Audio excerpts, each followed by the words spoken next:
My name is Ainish, and I'm so blessed to know Joel. He used to call me lovingly Ainish Andy.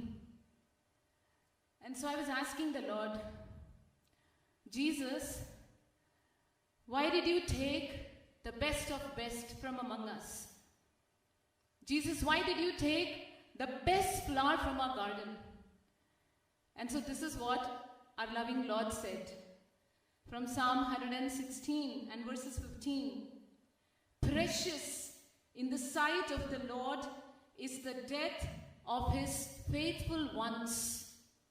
So Jesus was saying, it is so precious in his sight, the death of his faithful one. So this moment is so precious. As people are lining up, you can see it's almost very close, as though we are attending the wake of a young saint. It is so beautiful because this is God destined. And so to sum up Joel, it is so difficult. You know, words will never do justice to say who Joel was. But J stands for joy. You can see that in the picture there. You know, his whole smile. And that is who Joel was. He had this supernatural joy which no one in the world could take. No worldliness, no temptation, no trials, nothing. His smile, his contagious smile. You know, oftentimes when I would be with him at the retreats, people would say, what is it about this Joel? What joy does he have? I wish we had this joy. There were so many young people who would say this. So many parents would say, I wish our children had so much of joy in Christ. O, J-O. O stands for outstanding.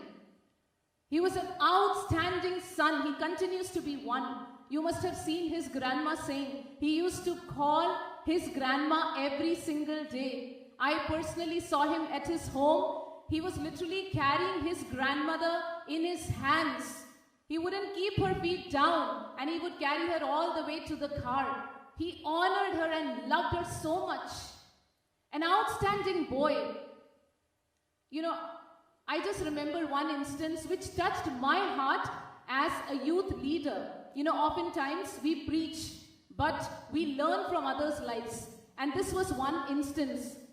You know, this picture you see there.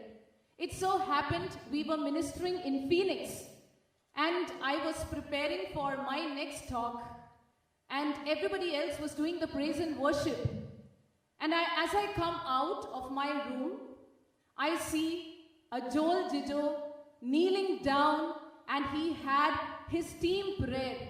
There was nobody in the room. Nobody was watching him. But he was kneeling in front of God the Father. And so faithful he was. He was praying all the team prayers. I was so touched by it. My eyes were welling up. Immediately I got my phone and I took this picture and I told him, I'm going to tell the youth about what you do. You're so faithful. And he went, no, Andy, don't do that.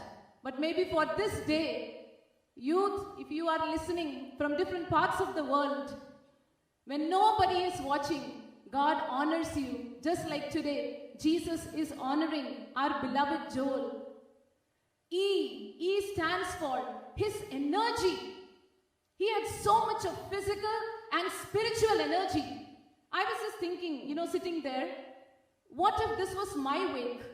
What if this was my funeral? You know what would a Joel Jijo do? He would be running around. He would coordinate everything.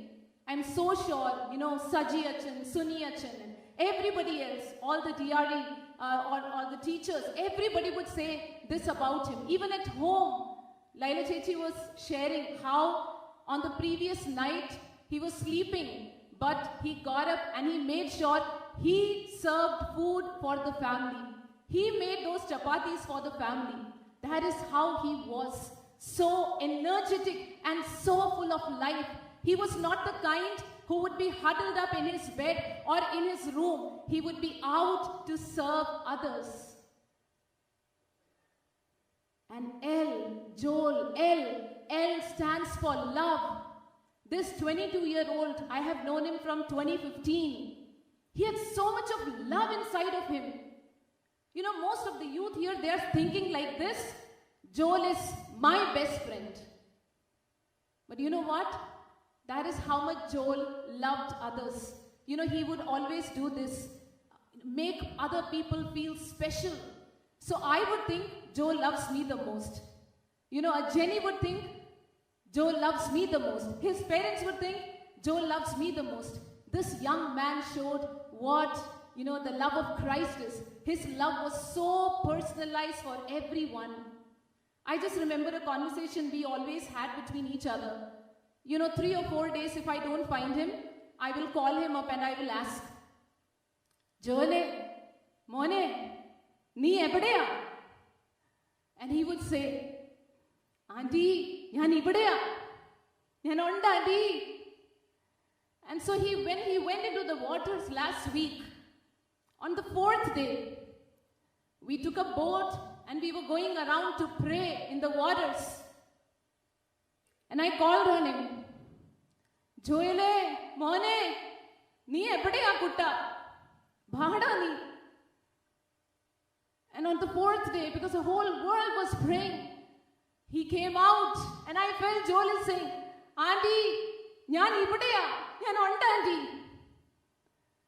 2 days ago, when I was sitting in front of the Blessed Sacrament, I asked him, Joel, Mone nee ebadeya? And I am seeing my Joel, I am seeing your Joel. Chetanan, Chechi, Jaren, Joshua, your Joel. He comes and he says, Auntie, njan ibadeya? Njan Eeshode adutha.